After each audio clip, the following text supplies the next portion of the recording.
They have traumatized my son, they have traumatized me.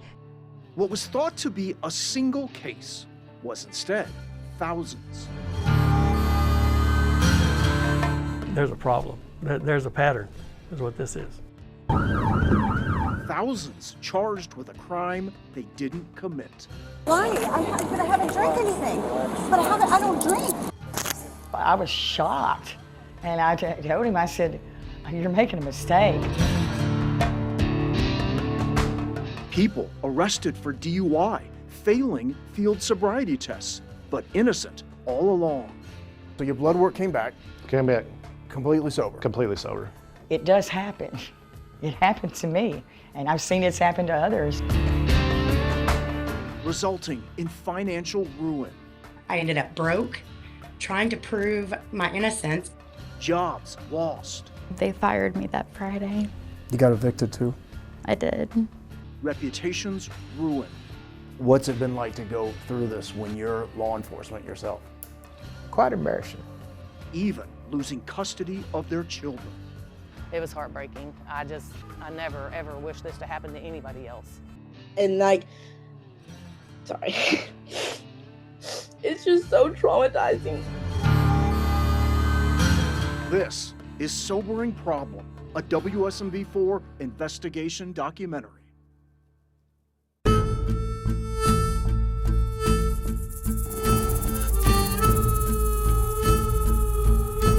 September 22nd, 2019, in the town of Franklin, south of Nashville, nurse Katie Slayton arrived at her son's daycare.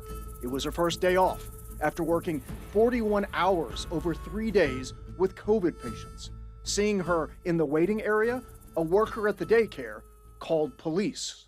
She came in and was circling in here, scratching her head, talking to herself. Franklin police arrive and ask her to do a field sobriety test. I've seen the videos, and you do look shaky. Yeah. You can understand why the officers might have had concern. I think it's basically, fight or flight. It's my maternal instincts are going off. Come on, Rambo. Maternal instincts because her son was running on the sidewalk Come on, buddy. and got upset when police took him inside the daycare as she underwent the field sobriety test. I just realized, they're taking control of my son, and at that point I start shaking. While body camera footage shows an officer saying this, I don't smell any alcohol. her performance on the test resulted in an arrest. You're under arrest for DUI. What? Yes, ma'am. And not just DUI, felony child neglect. A single mother with no family in Tennessee. It meant her son went into state custody for 9 weeks. Until a psychologist cleared her to regain custody. There was nothing I could do at that point. I felt completely powerless. It would ultimately take 6 months to get the blood test back, showing she was completely sober at the time. The charges dropped. Just seeing myself charged with that, it was just horrifying to me. November 19th, 2023, Laverne, Tennessee. Within moments of picking up her son, Shelley Hoover found herself outside her car, asked by police to perform a field sobriety test. I told them I was not drunk, that I was perfectly fine. In the affidavit, Hoover admits she'd had 1 shot hours earlier, which explains why police smelled alcohol on her breath. When police say she then failed the test, I had my glasses on, they made me remove them. And from what I gather, that was the part of the test that I failed. she was arrested. In Hoover's case, because her son was in the car, she was also charged with felony child neglect. How long were you separated from your son? For 19 days. It took Hoover 4 months to get the results back. Negative on alcohol, no detection of drugs. It was heartbreaking. I never ever wish this to happen to anybody else, ever. And that's how our investigation began. Random people, failing field sobriety tests, getting DUIs. We thought they were just outliers. After all, field sobriety tests had reliably identified drunk drivers for decades. But then, other drivers started coming forward.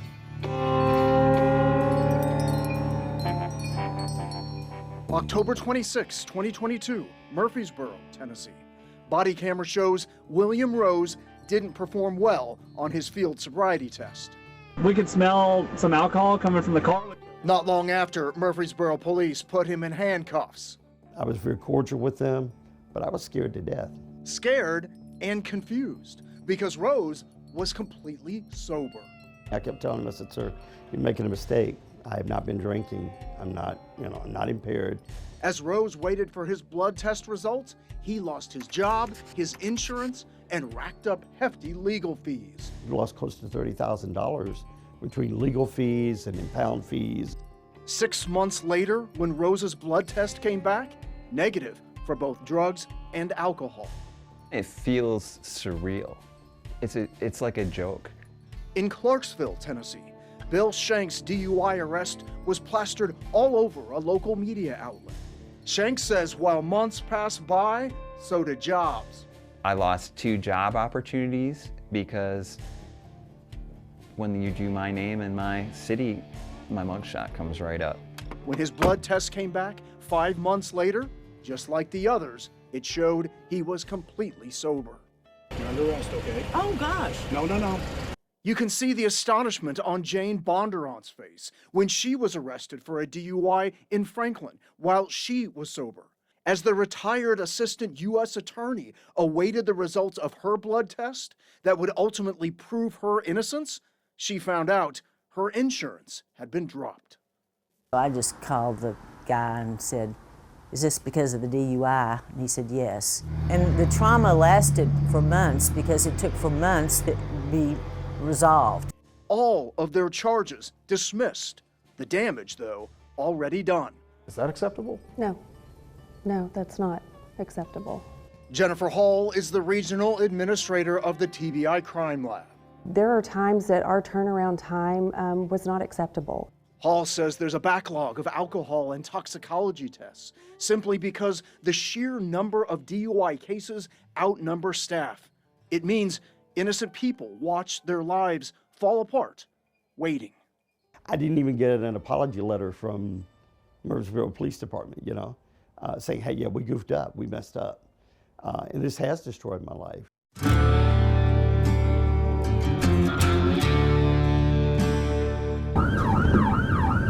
Just moments after 21-year-old Charlie Hatch is pulled over, the rapid-fire questions start. You have anything to drink tonight? No, sir. At youth group? No, sir. Before youth group? No, sir. After youth group? No, sir. Nothing in the car? No, sir. You may be a bit impressed how quickly he answers, but soon he has confusion. Why are we stumbling? Why are we slurred of speech? You used your truck for balance and we're stumbling a little bit. Because my legs are tired from the 12-and-a-half-hour shift. Even though Hatch explains he just left youth group after working all day, Sumner County Deputy Gabriel Yap has his doubts about his sobriety.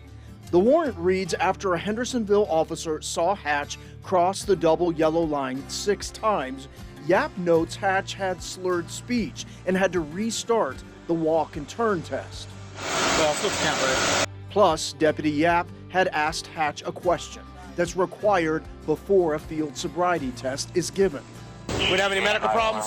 No, sir. None? Nothing wrong with our eyes? No, sir. The end result? Handcuffs.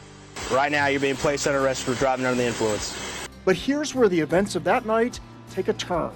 He shows so many signs of impairment. Hatch's parents, Andy and Andrea, arrived, telling something Deputy Yap hadn't heard. He has autism. So I Does he? don't know. Yes. In Charlie's mind, that's not a disability.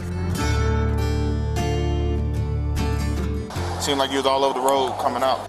It's a scenario that also played out in Pelham, Alabama, when Justin Berry, at first, made this admission. You might think I'm drunk, I understand, but I'm running off of like 3 hours of sleep. After working a 14-hour shift, the Alabama man also then made a key misstatement. Do you take any medication or anything? I have ADD, so I do. ADD? I should have said autism instead of ADD. I think at the time because I just was afraid to say it. Diagnosed with autism, Berry performed poorly on the field sobriety test. This time you will be placed under arrest. Both men had blood work that later came back, showing no drugs or alcohol.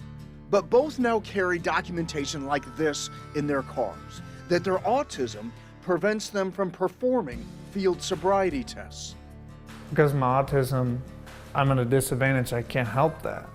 Are you concerned that people with autism could be mistaken for someone who's impaired? Walking that straight line, standing on one foot, following, a person's finger with their eyes could be really challenging.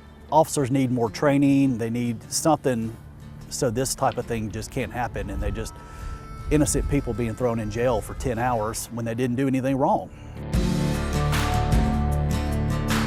Body camera footage shows other diagnoses can make passing field sobriety tests difficult. Katie Slayton badly botched her field sobriety test. She has ADHD.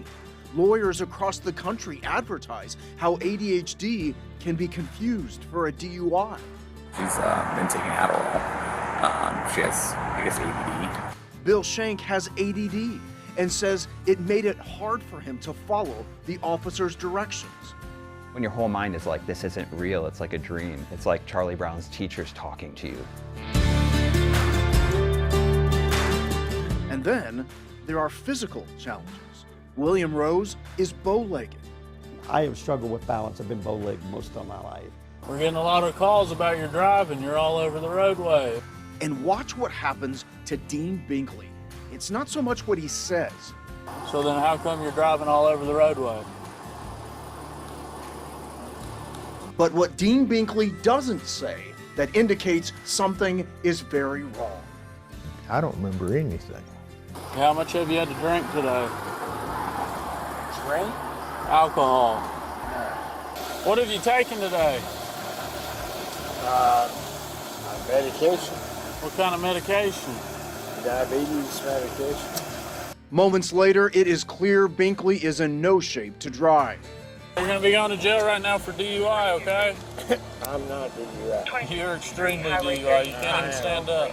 But even arresting trooper Ryan Nichols questions, what's wrong with him?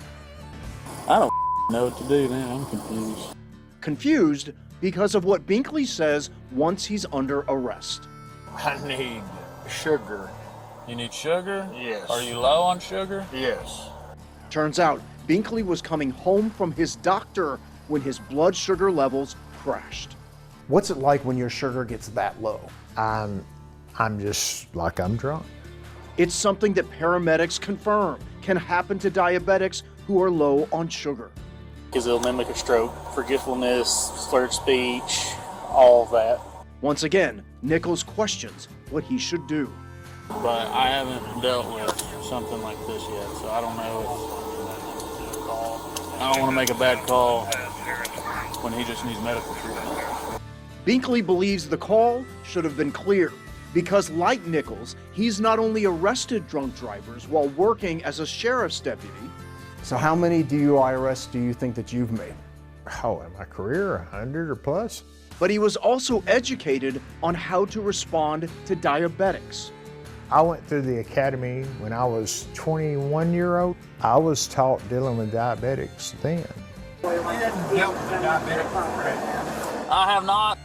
And even after paramedics discover that Binkley's blood sugar was dangerously low, Nichols talks to his lieutenant on the phone and tells Binkley his decision. I think you're under the influence of a drug, of a narcotic. No. Because your pupils are constricted, which is signs that you have an active narcotic. And also makes this comment to another officer. I mean, if it is medical, then he can prove all that in court. And I don't care to lose a court case. It meant the former deputy then had a mugshot for everyone to see.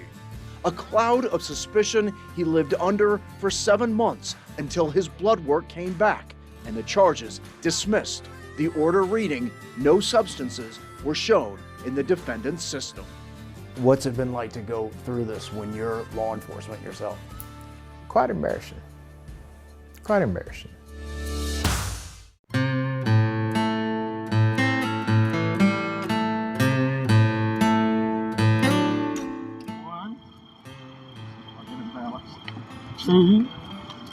I'm sorry, man. My leg is so weak.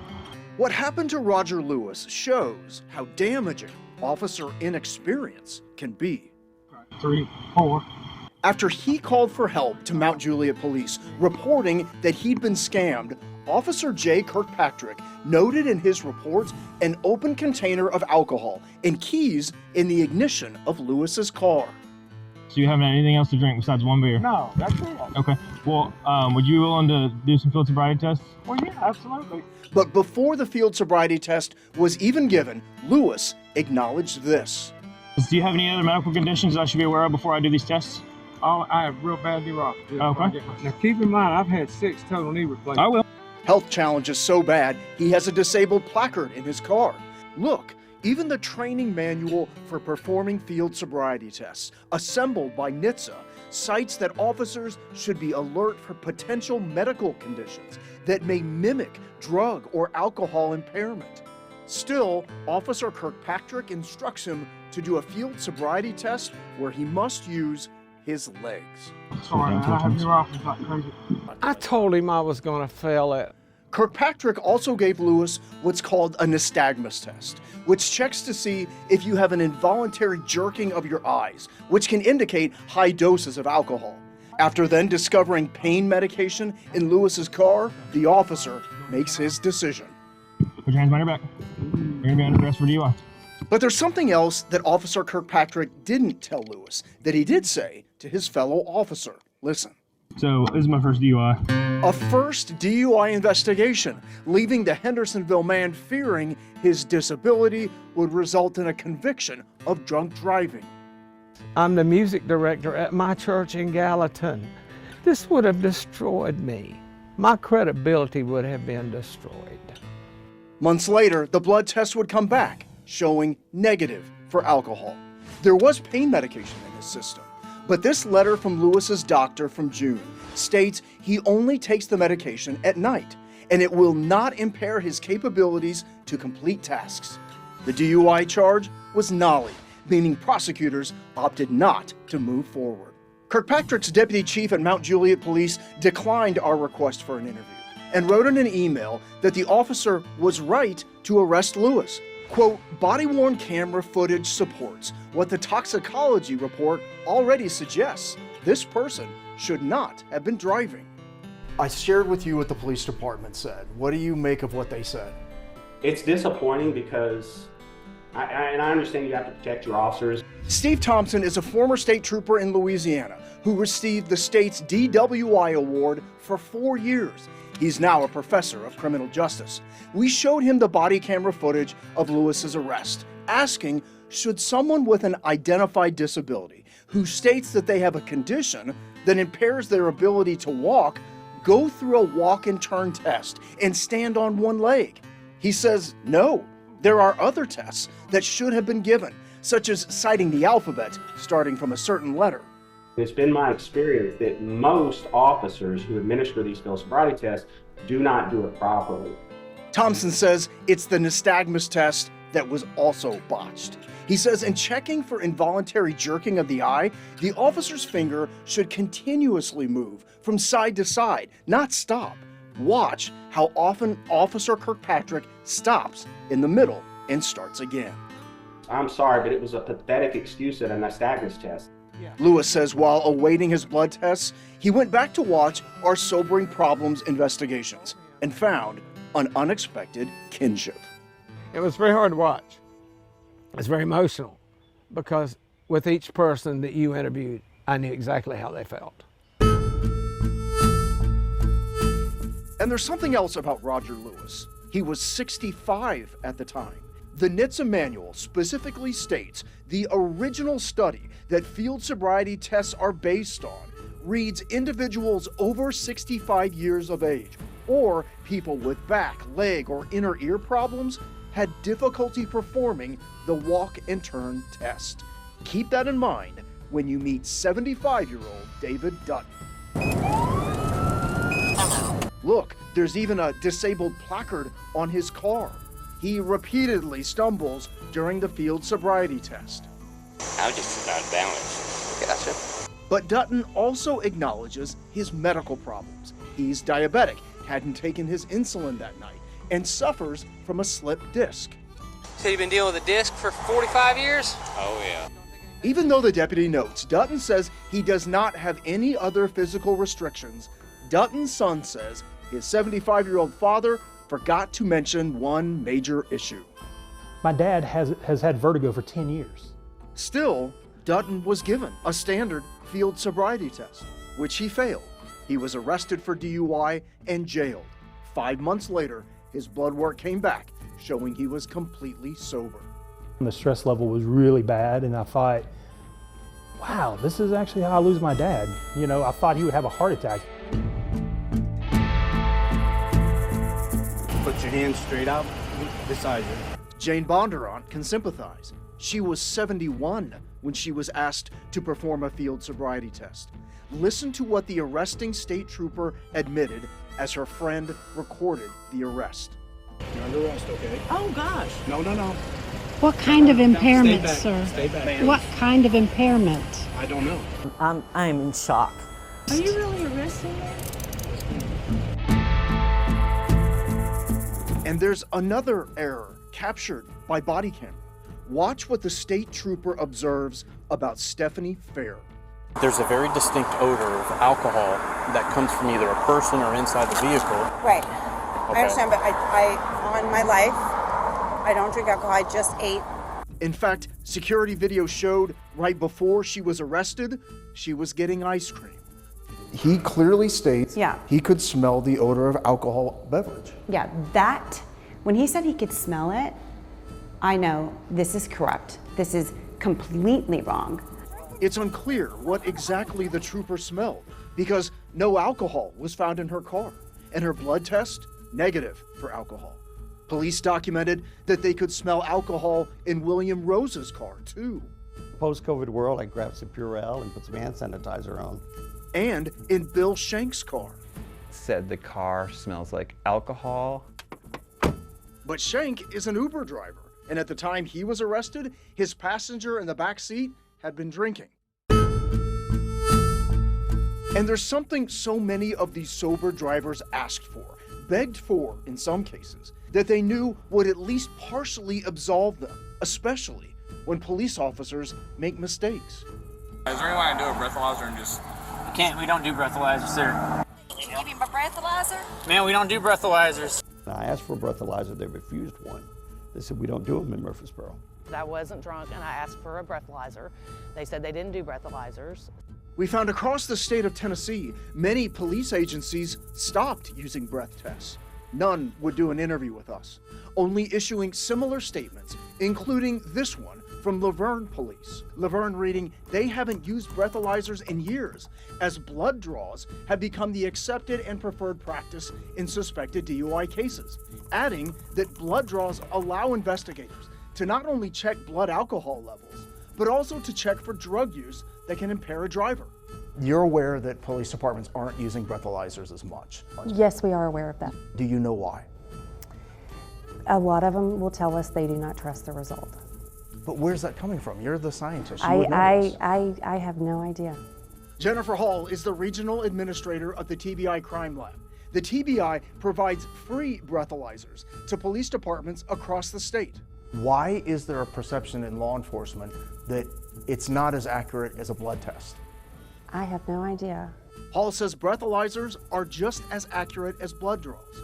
And if more police departments used them, it would cut down on the number of alcohol tests they'd have to perform. Using more breathalyzers would appear to help the backlog. Yes. And even when mistakes are made, no apologies are given for the months waiting for blood tests to prove they were innocent all along. I went for almost 6 months that I didn't hardly leave this house. Is it just the trauma from going through it? You have no idea.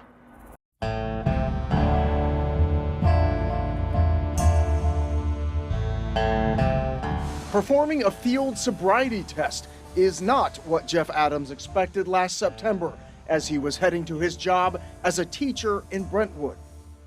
I figured I could pass it because I wasn't drinking. I was on my way to school. It was 5:52 a.m.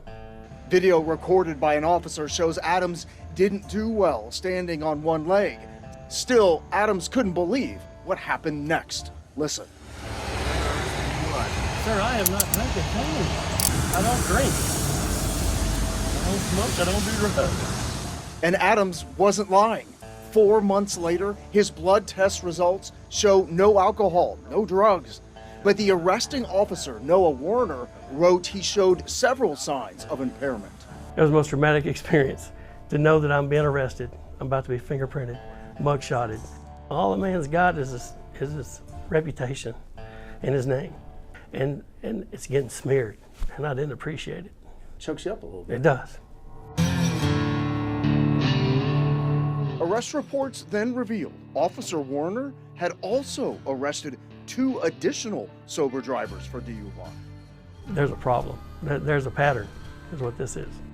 I certainly regret that, and I really deeply, I hurt for what they went through. Chief Gary Goodwin is Warner's boss at Goodlettsville Police. If you had just one case, that would be one thing. But in this officer's case, you have 3 people who were sober and arrested for DUI. So what does that tell you? It doesn't necessarily tell me anything. Obviously, it's concerning. You hate it for these 3 people. Goodwin admits he's frustrated by the situation. Look at the reports. All 3 drivers, including Adams, showed multiple signs of impairment. In one case, a driver had a half-empty beer can in the driver's side door, but they were all found to be sober. I'm looking at them and I'm saying, I'm not sure how I fix this. After that interview, we then found Warner arrested a 4th sober driver, Sarah Pence. I just think to myself, why do I deserve this? And like so many other sober drivers charged with DUIs, her mugshot ended up on social media, hers on Scoop Nashville. It was in my 2nd week at my new job. It was a job that I had been wanting for, a while. They fired me that Friday. Anytime an employer would do a background check, this became a part of my record. You got evicted too? I did. And it turns out several officers were making multiple sober DUIs. Get anything to drink today? State Trooper Billy Yates-Matoy not only arrested Thomas Manis, whose blood work later came back showing he was completely sober. If I got weed, probably high. I guarantee you smoked weed, but also Keith Von Susten, whose blood work later revealed his blood alcohol level was below the legal limit to drive. That night, Von Susten was so upset, he refused to do a field sobriety test. So you don't want to do any field sobriety testing? No, sir. All right. You under arrest for DUI? Why is that? Wait, don't do that yet. I'm doing it right now. Sorry for snatching that dude up. As soon as they tell me no, I go in attack mode. None of those wrongful arrests kept Yates-Matoy and other police officers who make sober DUIs from winning top honors from Mothers Against Drunk Driving. Yates-Matoy is a Bronze DUI Enforcement Award winner. The Rutherford County deputy who arrested disabled driver David Dutton for a sober DUI was named a top enforcer. The spirit and intent for which they have created this award is very admirable. The problem is they're rewarding quantity and not quality. And it turns out Mad Tennessee wasn't only looking at arrest numbers. According to their own website, the awards were given to officers for a 75% conviction rate. That means, critics say, officers could be wrong 25% of the time and still receive the honors. Attorney Eric Larson says he's even questioned officers about those awards when they've arrested innocent people for DUI. I had an officer he was a Bronze Award, so he had 50 DUI arrests, and at the trial I said, so you only need to have convictions of 33 and a half or whatever the number is in order to get that award. For more than a year, WSMV4 Investigates has been emailing with former and current regional directors of Mad Tennessee. Former executive director Alex Ott wrote, Mad Tennessee's law enforcement recognition awards are based solely on arrest numbers. But there was also a caveat. It turns out Mad Tennessee has a court monitoring program in the 10 counties where the most DUI arrests occur to see if they result in dismissals. But the former director added, and this is important, The program does not monitor every DUI case in those counties, but a random sample. It means many officers could still be awarded honors for arrests that were ultimately dismissed. Nobody looked at the quality of the arrest, they looked at the raw numbers, and that's a problem. We then confirmed that criteria to receive the awards is no more. The current regional director wrote, in regard to the past standard regarding a minimum conviction rate to receive a recognition pin, it appears that criteria was removed sometime between 2019 and 2022. As for why it was removed, both the former and current director say they can't explain why, because it was before either of them worked for MAD.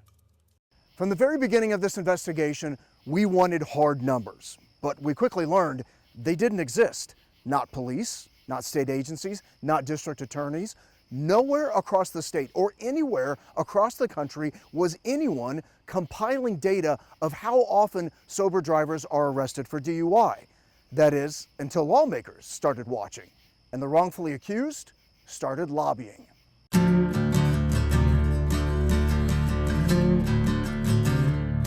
This is the moment that started Labrisha Beatty's mission. I'm placing you under arrest for driving under the influence, okay? Handcuffed and arrested by a state trooper for DUI, her blood work would later come back showing no alcohol, no drugs in her system. It's really hard for me to relive that experience. Seeing it over and over again just brings me to tears. Determined after her arrest to make lawmakers pay attention. I think you have emailed every lawmaker in Tennessee. I have.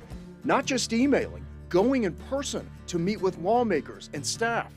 How do we look into something that is so broken to bring about change? So this cannot happen again. As Beatty was lobbying, State Representative Lowell Russell was watching. I've seen the news stories that you all did. After one of his constituents, Thomas Manis, was arrested for a sober DUI, Russell asked the TBI to calculate how often it had happened. After months of requests, the TBI finally produced the data. Turns out it wasn't dozens, but more than 600 Tennesseans, 609 to be exact. For perspective, if all of the sober drivers charged with DUI went to the Ryman, they would take up more than half of the seats in the upper balcony. I just wonder what you think about that. It's a miscarriage of justice. It seems like they're doing it everywhere around Tennessee, man. We took those numbers to the leadership at the Capitol. More than 600 Tennesseans have been arrested for crimes that they didn't commit. These drivers are now looking to lawmakers to do something about it. What do you think you should do?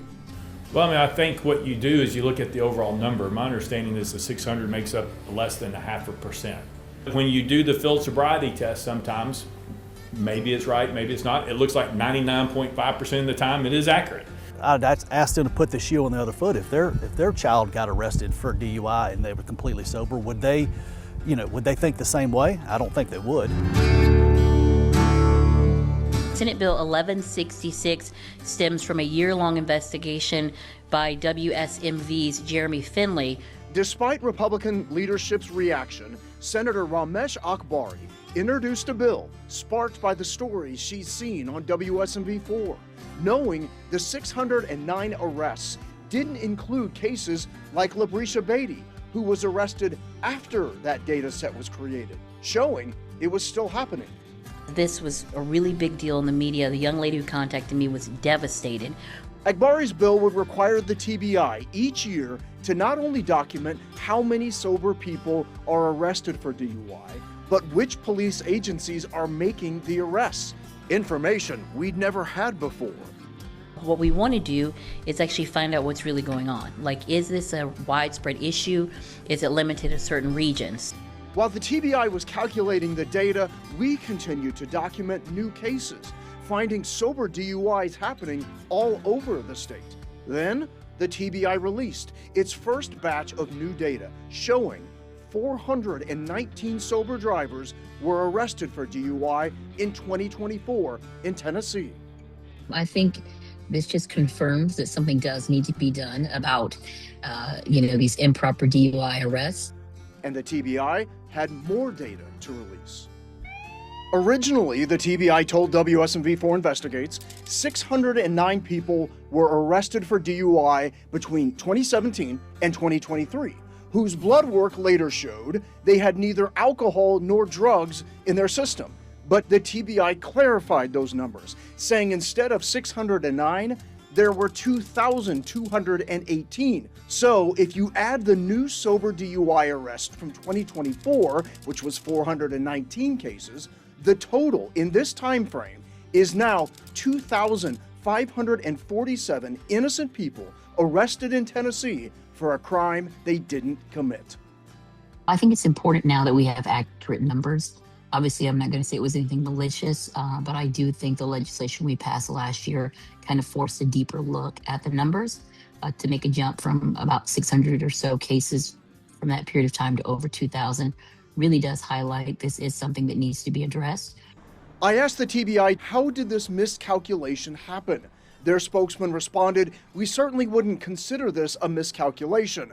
The original request required us to create a brand new system to produce the data, which, upon further exploration after the law passed, we realized didn't capture all of the qualifying cases." I want some answers. I need something else done about this. I mean, I've lost, a lot of money, a lot of time, a lot of heartache, a lot of friendships. A lot of stuff was, happening just because of someone, oops, I made a mistake. That new TBI data revealed more than just how many sober drivers were being arrested for DUI.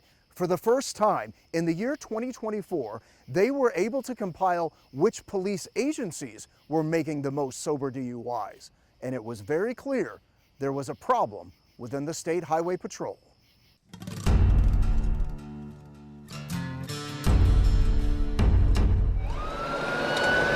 Among the troopers responding to Hunter Lundgren's car crash on September 29th, you have anything to drink at work? No, sir, not at all. Was Trooper James Zahn, who after talking to Lundgren in the ambulance, had real doubts about his sobriety. Cocaine. Oh, he's some kind of upper. Yeah. I'll do field sobriety on you real quick. Yes, sir, sure thing. you did a field sobriety test with a broken nose with blood all over me. He thought that was a good idea. And after that field sobriety test? Turn around. Yes, sir. Whoa. I have not been drinking, sir. Sir, I really haven't been drinking. Lundgren was taken into custody, charged with a DUI by a trooper, again, who had made this prediction before the field sobriety test. Oh, he's some kind of upper. So your blood work came back? Came back. Completely sober? Completely sober. The blood test results, no alcohol, no drugs. For an officer of the law to be on the force for 20 years. I didn't get close enough to smell. And not know the difference between somebody who just had a car crash. But his eyes are bloodshot and watery. Someone who's drunk or someone who's on drugs. That's inexcusable. What Lundgren didn't know is that just 2 months earlier, Zahn had arrested another driver for DUI who asked that she not be identified. Her blood work would show no alcohol, no drugs. And 3 months before her, Zahn would arrest Adam Filyaw, not just for DUI. But it was also carrying a firearm while under the influence. Knowing he faced even more serious charges, he was relieved when his blood test came back negative for alcohol, his drug toxicology only showing he had amphetamines, which he uses for ADHD. Both charges against him dropped. Maybe he needs to go back to training. And 6 years before them, Zahn, then a Williamson County Sheriff's deputy, arrested Charlie Smith for DUI. His blood work, no drugs detected. As for alcohol, mine was 0.00 alcohol. He's done this repeatedly. In fact, in May of 2019, Smith's attorney, Eric Larson, wrote to the then Williamson County Sheriff, citing 2 additional cases where sober drivers were arrested by Zahn. Charges dropped in both cases, writing, "We do want Zahn to understand the consequences of his decisions." You've got innocent tax-paying citizens, good people who they've got to go to jail, they've got that humiliation, they've got to pay to get released. In addition to all these cases, fast forward to February of 2025. Tracy Sprouse would become the 7th sober driver documented in court records to be arrested by Zahn for DUI. Her blood work would later show no alcohol, no drugs in her system. Before her arrest, she was playing pickleball. Now I have like PTSD when I see a police officer with its lights on. And then we confirmed it also happened to Jane Bondurant. You're now the 8th sober driver to be arrested by Trooper Zahn. I think I make people too many. I'm wondering what you think the THP should do. I know they've got a problem person. When you see the same officer, same trooper in this situation that has it happen multiple times, well then you obviously have to look at a training issue. I think this is a product of a systematic failure from the top down.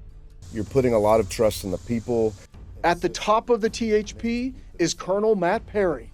For months, WSMV4 Investigates has been asking for an interview with Perry. We also asked to speak with Zahn as well. Once again, the THP told us they had no one available to do an interview. We wrote back and said we pushed back our deadline to offer more time, but no one responded. So WSMV4 Investigates came to a THP press conference. But after he was done speaking, Perry took no questions and immediately got into a car with a driver. Colonel, this is Jeremy Finley with Channel 4, and drove away. None of the people interviewed by WSMV4 Investigates say they have received an apology from Zahn or the THP. We would then find it wasn't just one state trooper making multiple sober DUIs. It was on this rural street in Bedford County where Ron LaFlamme became number 41. I was surprised when he started asking me to do a sobriety test. Not the 41st person to be arrested by Trooper Asa Pearl for DUI, the 41st to have that DUI ultimately dismissed. It was wrongful arrest and, oh, don't get me going. In fact, word was getting around Bedford County about Trooper Pearl's DUI dismissal rate. I know that during the time that Ron's case was making its through the court, Ron's case was not the only one with this particular trooper where blood results were coming back negative. But finding proof of all those dismissed DUIs wasn't easy. No mention of them in Pearl's personnel file. And so we filed an open records request with the Bedford County Clerk and found these. Dozens of DUI arrests dismissed, all made by Trooper Pearl between 2021 and 2024. It tells me there was a systemic problem with what he was doing on the side of the road. Then we obtained this, a spreadsheet put together at our request by the Bedford County DA's office, explaining why each DUI was possibly dismissed. Here's what it shows. In 8 of the cases, including Ron's, the drivers had neither drugs nor alcohol in their system. In 14 other cases, the driver's blood alcohol level was within legal limits and no drugs were found. And that adds up to 22 cases where Pearl arrested someone for DUI and they were sober. I don't even take prescription drugs. I take 1 vitamin a day. The other 19 DUIs dismissed are just as confounding. Look, several cases had to be dismissed because Pearl was no longer available for court or couldn't recall the events of the arrest. And we wanted to talk to Pearl about all of this. Why so many sober DUIs on the streets of Bedford County? Why was he not available for court or couldn't remember details? But Pearl never responded to our emails or calls. All his personnel file shows is that in 2024, he resigned from the THP. No reason given. But Pearl is not forgotten in this county, especially by 41 people. Did you get an apology from the officer? No. This could happen to your child. This could happen to your parent. This could happen to your coworker. And according to the new data from 2024 that showed for the first time which police agencies had made the most arrests in all those 419 cases, the THP, 180 DUI arrests of sober people in total by state troopers. And for the first time, former troopers were coming forward. This is corruption. We're ruining people's lives. We're being forced to ruin people's lives. Do you know if you've ever arrested a sober driver for DUI? Yes, sir, I'm sure I have. Former troopers Ashley Smith and Adam Potts say there's a reason so many innocent people have been arrested for DUI in Tennessee by state troopers. A reason, they say, revealed in these internal maps and recorded audio from a troopers meeting in Chattanooga. Arrest every DUI that you can get your hands on. We've always thought this was a great thing because you want to get drunk drivers off the road. Do you feel like that this push to get DUIs is eventually having a negative outcome? Absolutely. There's pressure to arrest DUIs. Potts says it's not just pressure. It's a quota. I have to ask you, did you ever feel pressure just to pull someone over and arrest them for DUI just to make a quota? Absolutely. It's something directly addressed in recorded audio from a meeting with Captain Patrick Turner out of Chattanooga, obtained by WSMV4 Investigates. I'm passing on the message of what the command staff wants. What does hard work look like? Well, it could look like arresting 100 plus DUIs a year. In that meeting, it stipulated to troopers on the midnight shift, 100 DUI arrests will be required each year per trooper. If they're DUI, I want you to load the jail full of them. Turner also talks about consequences when it comes to how many DUI arrests are made, as well as contacts, meaning drivers pulled over each shift. You turn in 33 DUIs for a year and 1.7 contacts, you're going to get spanked. But despite what you just heard, this is what the THP emailed us. Quote, the Tennessee Highway Patrol does not have or use quotas for traffic stops, citations, or arrests. And there's more. In emails obtained through the Open Records Act, Captain Bruce McCarley sent out maps this year. Subject line DUI map. It shows every county in District 8 and every trooper with a number next to it. These former troopers say those are the numbers of DUI arrests made by each trooper. What is the message to you all? Why send this out to troopers? You're not doing good enough because somebody else is beating you with the DUIs. You need to do better. These former troopers say there are incentives for troopers to make DUI arrests. The advantage of arresting somebody, whether they're really drunk or not, is I continue to get that premium overtime. So does that translate to troopers feeling like, if I'm working this shift, I've got to find somebody to arrest? Absolutely. For full transparency, both Potts and Smith were fired by the THP. Potts pleaded guilty to leaving the scene of a single car accident involving his personal vehicle. I made a mistake. I had a crash off duty. And the THP is seeking to decertify Smith, accusing her of helping a family member to get out of a DUI. She's fighting that claim before the state. The THP may simply say that you're just a disgruntled employee, and that's why you're coming forward. I would have said something before if it wouldn't have been career suicide for me. As for what the THP says about their claims and everything else we've obtained, we don't know. Colonel, this is Jeremy Finley with Channel 4. After we tried to speak with the head of the THP in August and he drove away in a car, we once again sent our findings to them, asking for an interview. Instead, they sent a statement reading in part, troopers are highly trained and expected to use their judgment and make necessary traffic stops based on observed violations and public safety needs. I think they really don't care about the citizens. I think they care about the way it looks, the perception. While the head of the THP avoided our questions, soon lawmakers would have questions of their own.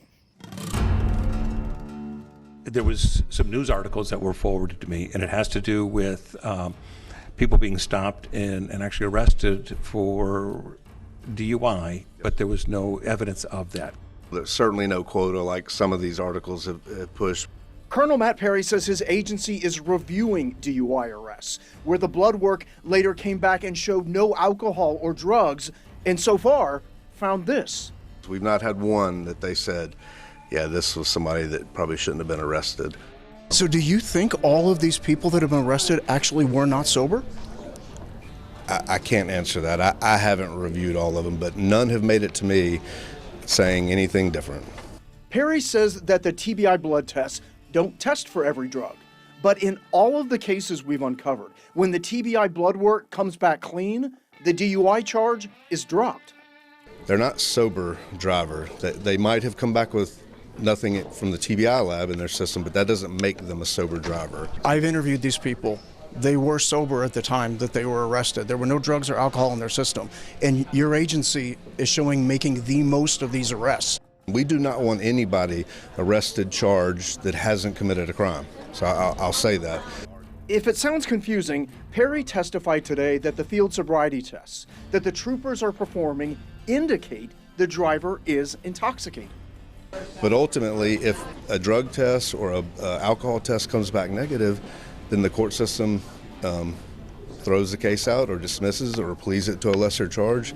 Then the system works. The problem is that people's lives are being ruined in the process. I hear that, and I don't want anybody's life to be ruined because we did something wrong. Since this data has come out, what have you done as an agency to address this issue? I mean, we're looking at our training. We are looking at these cases, and we're coming up with a system to make sure that we are properly, reviewing every one. That's what the head of the THP admitted on camera. But it would take filing open records requests to reveal what was happening behind the scenes at the state and across the nation.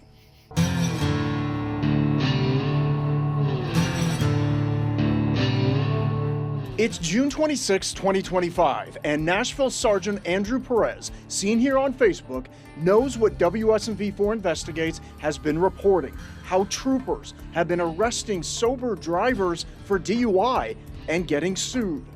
Am I in custody? Yes, sir. Huh? Yes, sir. Arrested? Yes, sir. For? You're under arrest for driving under the influence. Oh my gosh. Thomas Mannis became the first to sue the troopers who arrested him for a sober DUI, citing unlawful seizure and false arrest.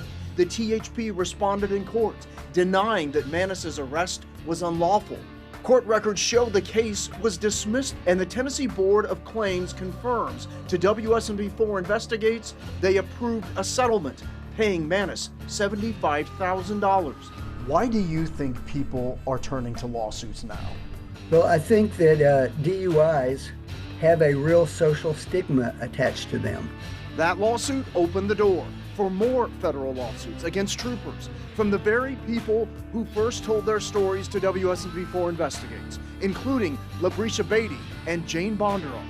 WSMV4 Investigates has also confirmed federal lawsuits have been filed against Clarksville and Laverne police. Roger Lewis is suing Mount Juliet police in federal court, citing arrest and malicious prosecution. You decided to sue. Why? Because I saw 609 other people on your series that's gone through what I've gone through, and I realized that somebody, starting with the governor up, has got to do something in Tennessee. Seeing those cases, emails show how internally the state police was on heightened alert. Sergeant Andrew Perez writes, "The media is closely scrutinizing everything we're doing involving impaired drivers. I don't want any of you to have to deal with being in the news, getting fired, or being sued because you were lazy or in a rush and didn't do your job the way you were trained." He then writes that each trooper acknowledged the email using the term direct, and among those acknowledging direct, Trooper James Zahn. 2 months later, on August 14th, we air our investigation showing Zahn had arrested 7 sober drivers for DUI. Whoa, I have not been drinking, sir. Sir, I really haven't been drinking. It's at that point that THP starts getting emails from the public calling for a full and transparent investigation into deeply concerning conduct by Trooper James Zahn. And to Zahn specifically, I'll make sure to keep clear from you when I'm in Tennessee. THP Sergeant Derek Spires, seen here on Instagram, writes back to Zahn, "Don't let this stuff get you down. Keep doing the job the way you have been instructed." Then, 6 days later, we report on an 8th sober driver arrested by Zahn, and this time, she's a former U.S. attorney. I think I make people too many. On August 29th, Perez writes to Zahn, directing him that he's now going to be retrained on DUI, scheduling a 4-hour block of DUI training with a lieutenant. Those emails also show a change in procedure by the THP. Is there any way I can do a breathalyzer and just... We don't do breathalyzers, sir. Did you give him a breathalyzer? Man, we don't do breathalyzers. Did you give him a... Then this is not right. Ma'am? How can you do this? After refusing to use breath tests for years, the THP is altering that position. In an email to WSMV4 Investigates, a THP spokesman wrote, the Tennessee Highway Patrol is currently in the approval process to order preliminary breath testing devices for our agency. They have not yet been ordered. Our goal is to equip troopers with as many effective tools as possible to help identify impaired drivers. More emails show an audit was then launched in one district from the very captain who was recorded saying this. Arrest every DUI that you can get your hands on.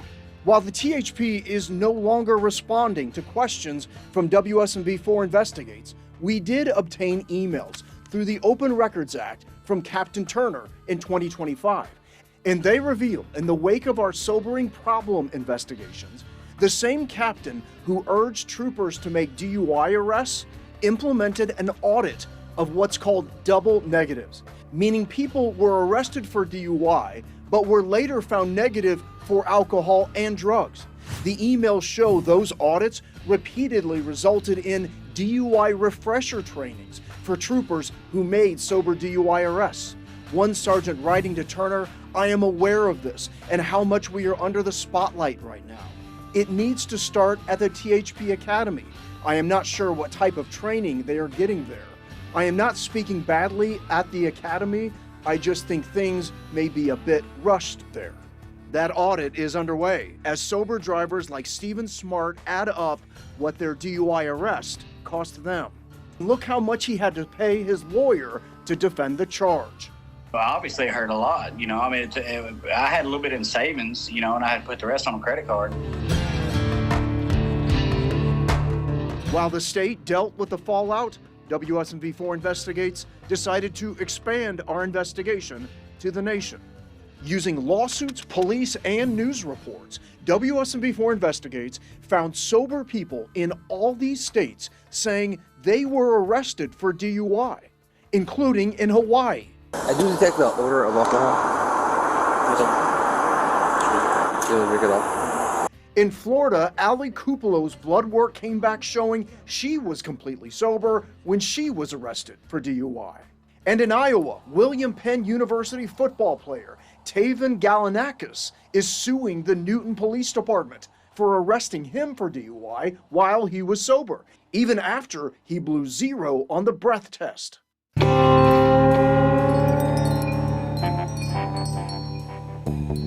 I haven't drank anything. But I don't drink. You can see getting arrested for a DUI while she was sober is traumatizing for Stephanie Fair. But what would come next would impact every member of her family. Not even 12 hours later, my mugshot is on Scoop Nashville.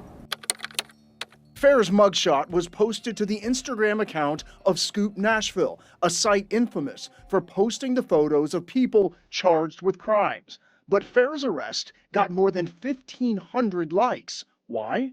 On her website, you can find the music videos from when she was part of the all-girl group Wild Orchid with her bandmate Fergie.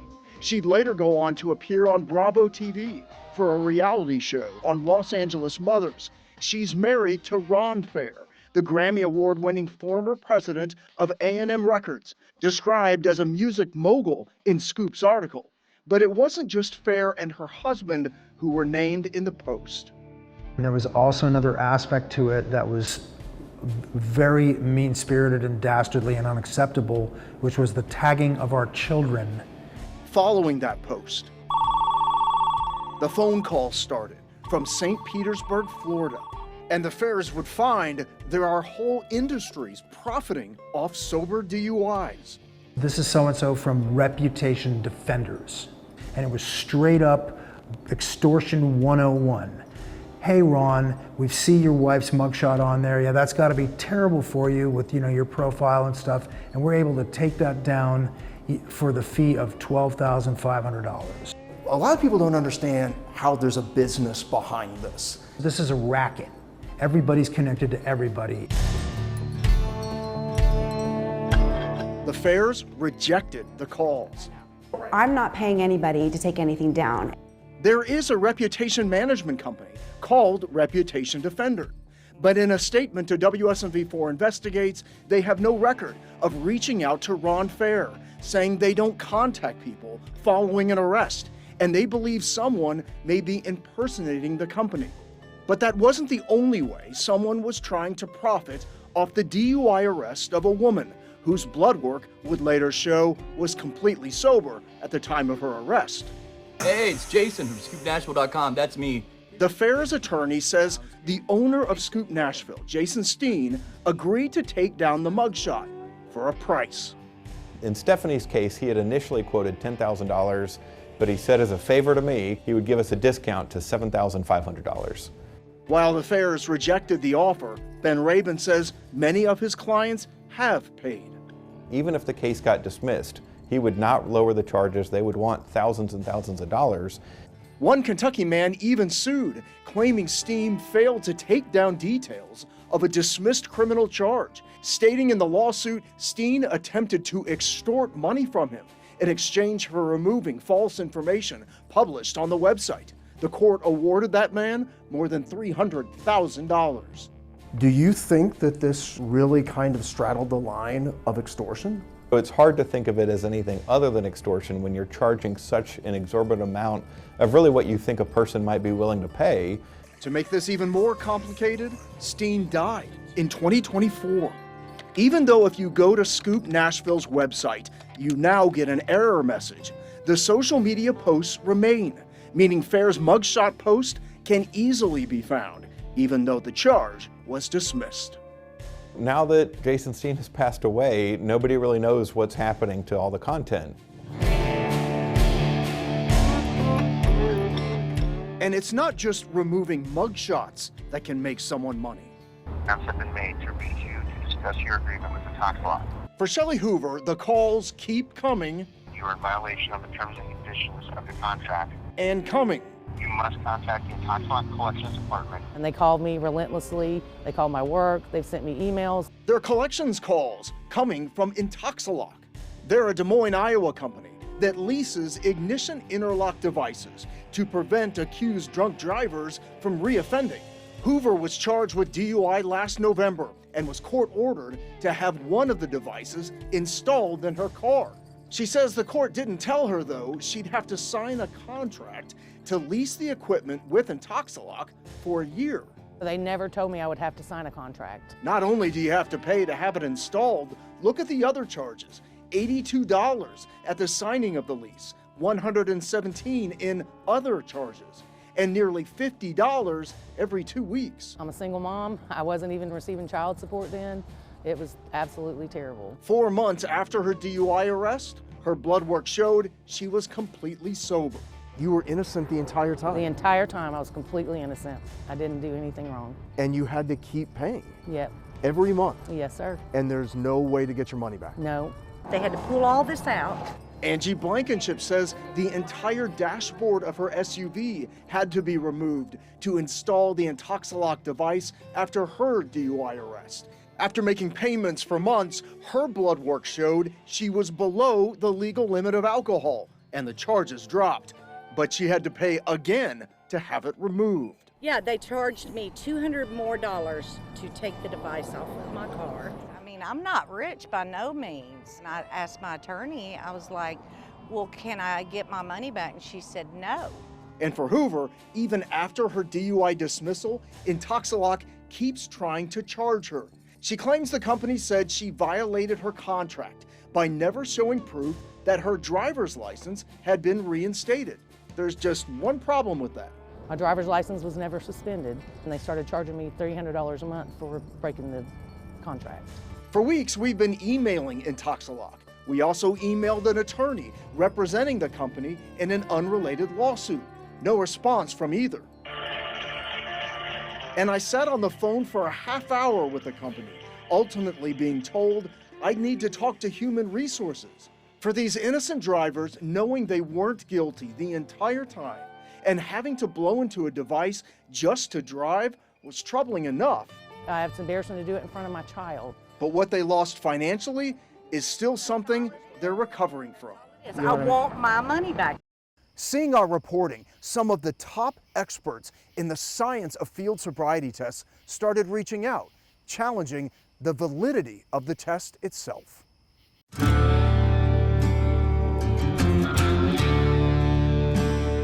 I just come off a 12-hour shift. After a long day at work, Tammy Allen wasn't surprised. I swear I'm not on drugs. I just had a long shift. When a Tullahoma police officer pulled her over. You were straddling the middle of the roadway there. Yeah. In fact, listen to how she responds to the officer's inevitable request. You're willing to do a standard field sobriety test for me? Sure, that's fine. I was like, oh, okay, no problem, I can do this, you know. You thought you'd perform well? Yeah, I thought I would be fine, you know, I mean, because I hadn't been drinking. But after she admitted this... You take medication? Yeah, I do. I take Valium. And performed the field sobriety test, the officer had suspicion about her sobriety. I was shocked. And I told him, I said, you're making a mistake. I don't drink. And she was right. Her blood test results show her prescription medication was within the legal limits. Her DUI dismissed, but not after paying an estimated $8,000 in legal bills and towing costs. Honestly, I'm a paycheck to paycheck person. And I think most people are. It's a lot of money, and you know, it's really not money I had. It's something that happens with regularity, believe it or not. Doug Aaron is just one of 3 attorneys in the state certified by the American Chemical Society as being a lawyer scientist, able to understand complex toxicology reports. DUI defense used to be defending the guy who stayed too long at the bar, had too much to drink, and was driving home. Anymore, it's the church-going grandmother that had her prescription bottle in the car when she got stopped because she dropped her cell phone. And Aaron isn't the only toxicology expert pointing out sober people can fail field sobriety tests. They're not accurate. Dr. Stephen Rose is an expert in forensic toxicology who says there is no question field sobriety tests do reveal drunk drivers, but sober drivers fail them too. They catch everybody, and that's the reason why you're seeing all of these not impaired, completely sober drivers being arrested across the country. He says there are scientific reasons why sober people fail these tests, especially if someone is over 60 and has medical problems, starting with the heel-to-toe walk and turn test, the kind that sober driver Katie Slayton so badly failed. It puts us into an unnatural stance, walking in a straight line with our 2 feet, which we're not designed to do. And if you look down during that test, we're not designed to do those 2 things at the same time, or you're going to lose your balance in some way. Rose says the one-legged stand test can be even worse for sober drivers. We're not designed to stand on one leg. We're designed to stand on 2 legs. Our brain is not designed to have us stand on one leg. He also criticizes the officer's use of the horizontal gaze nystagmus test. That's where drivers' eyes follow a pen or flashlight to see if there's involuntary eye jerking. Police say it can reveal intoxication. But Rose says that is a complex medical assessment that requires training far beyond what officers receive. They don't understand any of the abnormal movements. They don't understand any of the diseases or medications that can affect the eye movements. In fact, DUI attorney Carlos Canet successfully challenged the use of the horizontal gaze test in Broward County, Florida. The court said that horizontal gaze nystagmus was scientific in nature, and without the proper training and credentials of law enforcement officer who all he ever did was went to the academy and maybe took some DUI courses, was not qualified to administer horizontal gaze nystagmus.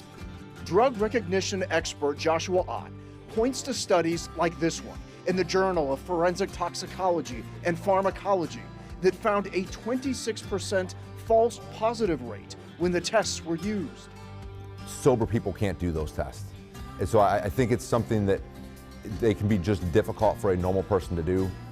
And then you add a lot of the things that can occur at roadside of the elements, wind, cold, rain, injuries to a person. So all of those things could cause the false positives as well. These experts believe it's time for NHTSA, the agency that commissioned the original research and sets the standards that law enforcement follows, to act. They need to be honest and open about the false positive rates of these tests. We repeatedly called and emailed NHTSA, but they declined our request for an interview. The end result? Field sobriety tests continue to this day, even if they ensnare innocent people. It does happen. It happened to me, and I've seen it's happen to others. Others, like Katie Slayton, the very first case of a sober driver we discovered. What we thought was a single case that was instead thousands. Because of her wrongful arrest, Slayton moved out of Tennessee. They have traumatized my son, they have traumatized me, and they have driven a nurse with a clean record in 3 states straight out of Franklin, Tennessee.